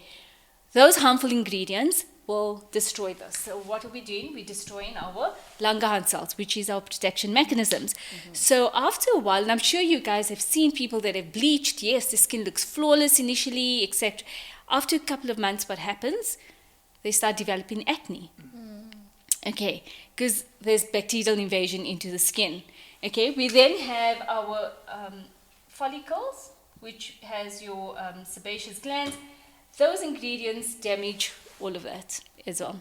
It goes pass into the dermis, destroys your fibroblast cell. Oh, sorry, we skipped the main thing. Yes. It goes there and it damages this melanocyte as well. Yeah. When that happens, you're either going to completely destroy the melanocyte, so you're going to end up getting hypopigmentation, loss of pigment, which we have seen with people that have been bleaching. So there's no longer an even coloring on the skin. You find that it's very patchy now. Okay? And then you find that there's a lot of sagging in the skin. So aging is being accelerated, which should never have been with our darker skin. Okay, so that is the thing. We need to make sure that we're educating, because people don't know that. They only think, okay, a young girl of, say, 15 has a breakout. We mark anyway because of our melanocytes. It's a protection mechanism. So any trauma on the skin is going to spit out or produce more melanin, which is going to leave you with marks. So in desperation, they go past the vendor, they pick up a product, they use it, and they're like, oh wow, wait, my skin's looking really great, overall complexion's improving, I'm getting lighter, great, I'm getting more attention, let me keep using it. All of a sudden, you start getting headaches, you can't sleep, you're miserable, your kidneys start hurting. Why? Systemic, Does it your have blood. that? Is that Do you have the yo? kidneys? Absolutely, yes. It damages your nervous system. It goes through the blood. Remember, our kidneys are there to flush. Yeah. These are toxins. They use products like mercury, which we shouldn't. It's harsh. It lightens, it's harsh. It should not be consumed. Okay, they be taking it, putting it into our blood system. High quantities of hydroquinone. Hydroquinone is actually, or is used by the medical fraternity in low doses to lighten pigmented skin.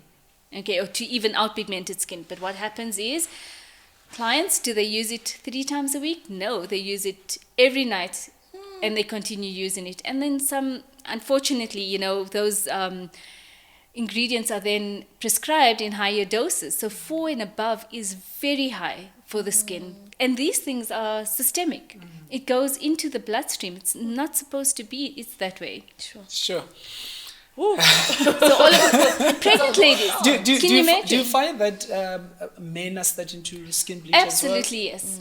Absolutely, yes. As a therapist, my male clientele has always grown. Which is a good thing, I think, in that men are taking care of themselves. Yeah. Acne, we all suffer from the same problems, right? In the skin, pigmentation, acne, scarring, all of that, which is great because now men are actually coming for treatments, and they're not faffy treatments. These are treatments. We use enzyme therapy, which you've experienced. Yes. So basically, it's the enzymes are asleep in a tub.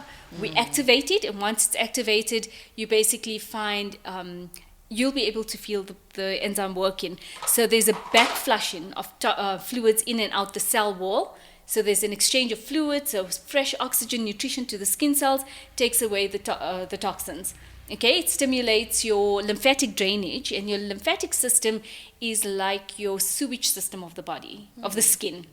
Okay, it relies on its own movements called peristalsis to get the lymphatics going, and the enzyme mask actually does that. So you felt it as it contracts and relaxes, and contracts and relaxes, contracts. It's so weird. It feels like you have something alive on your skin. Okay. Is it that part where you look like you had wax on your face? Yes. Oh, did you show them photos? I saw the video. Okay. Social media caught that. Oh yes, of course. Okay, so that's what it does. So and then it also tightens the underlying structures of the skin. So we treat pigmentation, acne, scarring, age management successfully. Someone with a normal, healthy skin, come into DMK, have an enzyme treatment, and you're just enhancing that skin, making it function better, as it did when you were younger. So it basically brings back health and bounce to the skin as well. So you were talking about glow earlier. Yes, absolutely, yes. So, sorry. So the process, right? You don't just go to DMK and get a skin treatment. Please take us through what actually happens for you to get to the treatment. Because I did not just get that. My skin was diagnosed. And then after the skin was diagnosed, only the appropriate products were then applied. Yes. Is that the process that applies to everybody? Absolutely, yes. So what happens is, these are, like I said, treatments. So they're not one of those relaxing facials where you go in and you get everything done. No, we always say if you want to relax, go for massage. These are treatments, you feel it working. And in order to do a treatment, we need to first diagnose your skin. So we do a thorough skin consultation.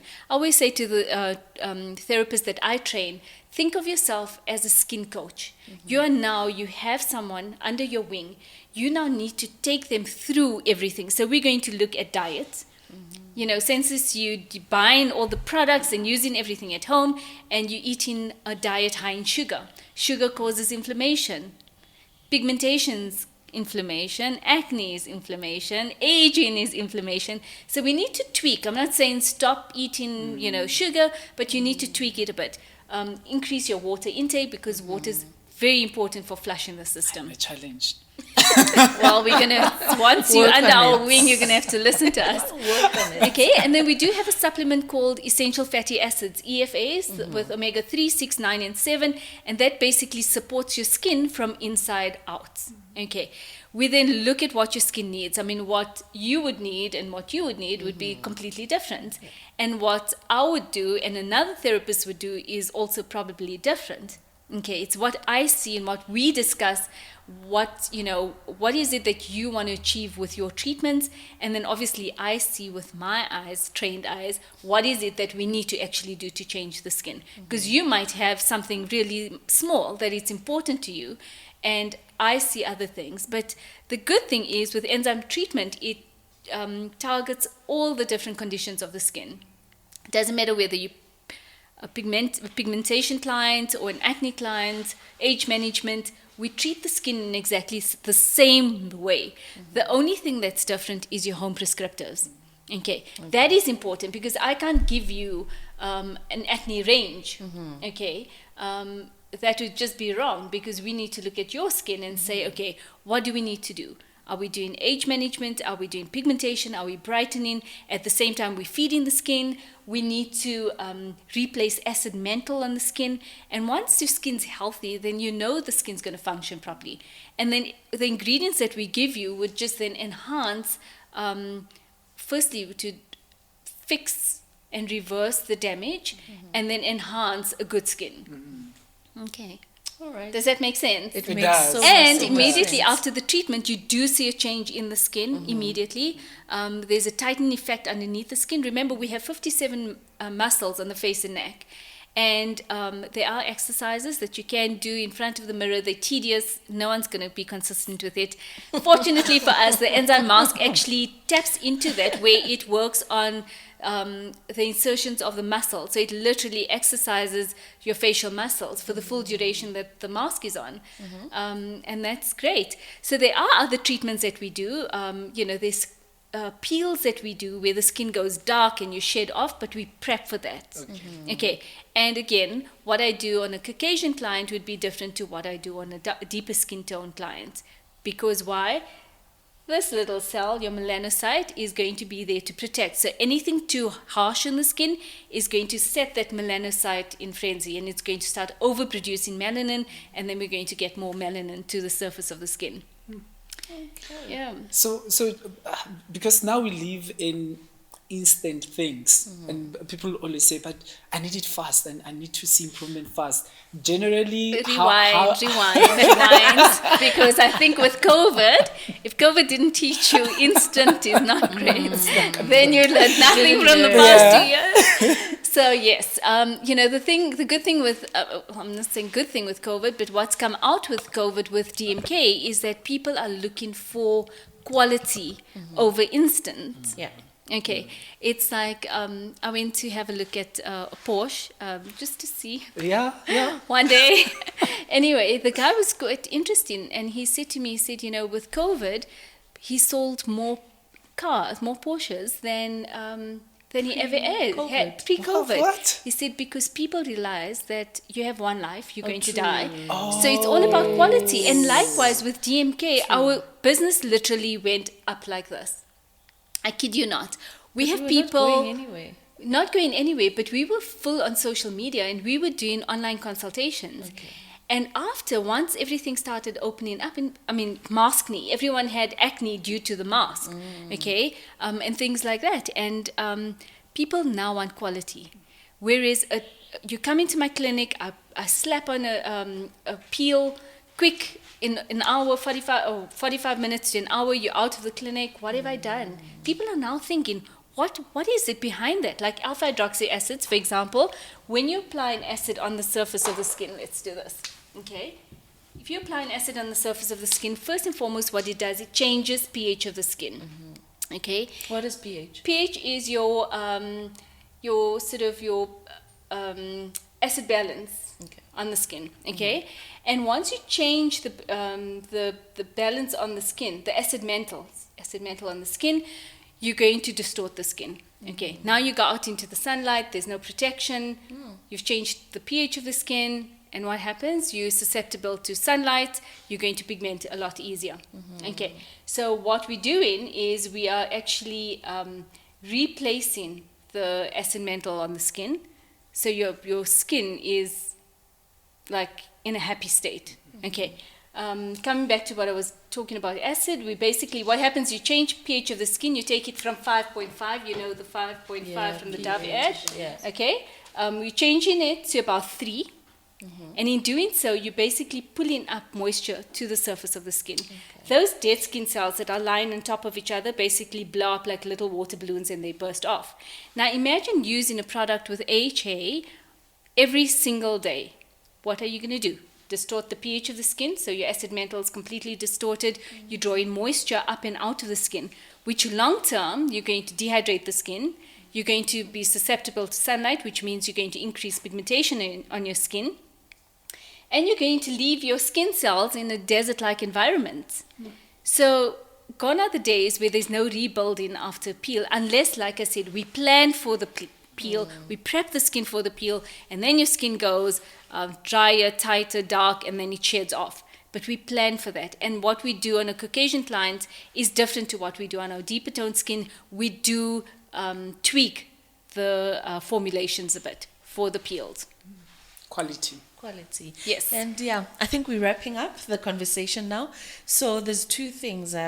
One, how and why is it important? Rather, why is it important to look after your skin? And lastly, where can we get hold of you on social media? Just where can we get hold of you? So give us everything. Okay. And just added on that, with the importance of maintenance, because I mean, you can take me through the treatment. Once I get the results, I might then relax and say, now I've got it. The importance of maintenance. Okay, so I'm going to answer your question first. Okay, so DMK is a concept of remove, rebuild, protect, maintain. It's a complete concept. I will not do a treatment without getting you on the home prescriptives. And believe you me, once you start looking after your skin and you start seeing the changes in your skin, you are not going to want to go without proper home prescriptives. Okay, so it is all in one. We do not let you go without home prescriptives. Initially, yes, it is a cost factor because, you know, you're dishing out money all at once, but our products do last quite a long time. And, you know, we teach you how to use products. You know, like we use the mist and the cream together, for example. So you're not taking moisturizer, a big blob of moisturizer and applying it on your skin. You're using quarter of that on a wet skin. So you literally blot the product on the skin, and then you close your eyes, you mist, and you apply the product on a wet skin. You've been doing that. So the products, there's, you know, it lasts a longer time as well. So maintenance go hand in hand with the treatment. So you're not going to get away without leaving with your little bag. Okay, coming to our skin, we have one skin only. Okay, and, you know, there are two types of aging. There's intrinsic aging, which we are going to age due to genetics, which everyone in this room, I think, are on the positive of that, okay? But what we do to ourselves, we're going to accelerate that aging process. Smoking, drinking, sun, partying, lack of sleep, stress, all of that, all the good stuff accelerates the aging process. So, yes, we have one skin only. We can look after it. We have the means to look after it. It really is not a matter of a privilege where only rich people can look, an affordability thing where only the rich can afford it. You know, we do have products that we give to our clients, and you start off basic and then we add to that. And the products last a long time. The home prescriptives are high qualities, 80% active ingredients in a 20% base. And you're sitting with a good quality product. Absolutely. You've seen the results. I have. Obviously. I have. Oh, yes. Okay, so on social media, on Instagram, we're at DMK South Africa. Our website is dmkskincare.coza. Okay. All right. Facebook, you're not on Facebook? Our Facebook is DMK South Africa. as well. Yes. Okay. So And we there's no Twitter handle, right, for South Africa? No. No, No, there no, no, isn't. no, Okay, cool. there isn't. All right. In fact, we do DMK Africa. We're in Ghana, we're in Tanzania, Nairobi, and it's growing so fast, So anyway, which is great. So how many countries in Africa now? Maybe about 5. Okay. Yeah. All right. Okay. Yeah. So we'll 5 visit and those growing. countries. Okay, that's good. 5 and growing. Thank you so much for that insightful presentation, insightful lessons. Yeah. I got to experience, I got to learn, I got to understand, and the importance of taking care of my skin better. And I must say, I've been consuming more water than the first time I walked in Because, you know why? Because you start seeing the difference in your skin and then you sort of motivated to take care of yourself. there. Yeah. So my colleagues, Better bouquet. putting them up for the I'm challenge inspired. to go next. I'm Nkululeko, inspired. when are you going? Absolutely. All right, thank you, so much. While you're sitting there in the corner, our oldest client's 80 years old and he's an Indian male client, which, just doesn't happen. But just to make you feel at ease, we do see a lot of male clients, staunch male clients. He's not ready. And he's just shaking his head and laughing. The other episode is like, I'm not doing that shit.